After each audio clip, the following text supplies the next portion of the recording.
L'association de soutien aux orphelins du Congo, en sigle ASOC, dont les destinées sont conduites par Karine Sisto Obondoko Elangui, souffle sur les 10 bougies de son existence.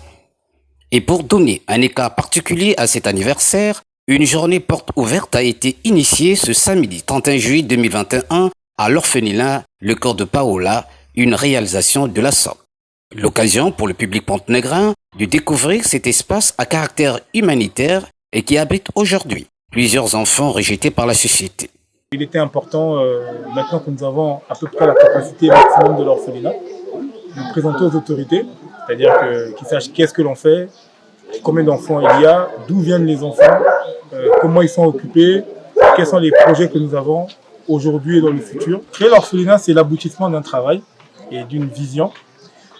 Nous existons depuis le 29 janvier 2011 et à l'époque, le focus était aider les orphelinats à travers le Congo. Et j'insiste, les orphelinats qui étaient reconnus par l'État. Mais aujourd'hui, on parle d'un concept de développement durable, de faire des choses dans la pérennisation.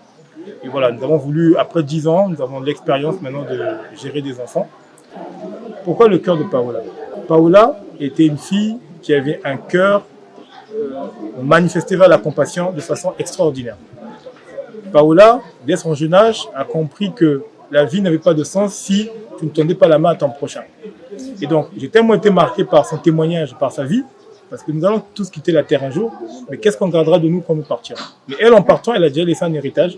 C'est pour ça que pour le premier orphelinat d'ASOC, pour avoir participé aux activités d'ASOC pendant plusieurs années, il était normal, légitime de mettre son nom, d'abord pour la remercier, parce qu'elle a inspiré des papas que nous sommes, et aussi pour lui rendre hommage, parce qu'elle le mérite.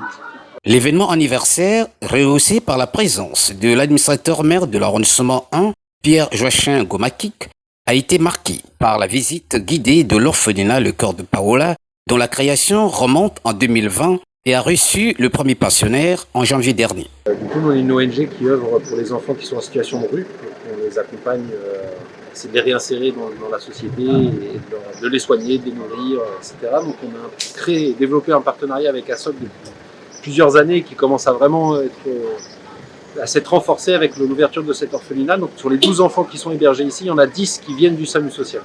Donc, brièvement, nous on rencontre les enfants qui sont dans la rue, on les reçoit dans un centre d'hébergement d'urgence pour leur redonner les fonctions de base pour pouvoir bien vivre en société. Derrière, on cherche des partenaires relais vers lesquels on peut les orienter.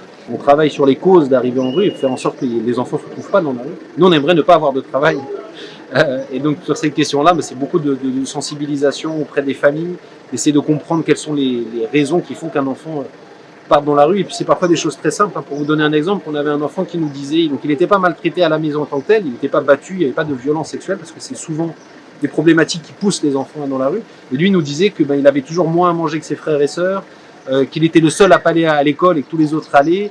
Et du coup, vers 12-13 ans, il a senti qu'il n'était pas aimé dans sa famille, donc c'est lui qui part. Donc après, on va dire, c'est lui qui a voulu partir dans la rue. Force est de reconnaître que l'association de soutien aux orphelinats du Congo, qui œuvre dans le social, voilà 10 ans, a porté aide à une vingtaine d'orphelinats du pays. D'ailleurs, elle ambitionne implanter un orphelinat dans chaque département du Congo-Brazzaville, pourvu que cela se réalise.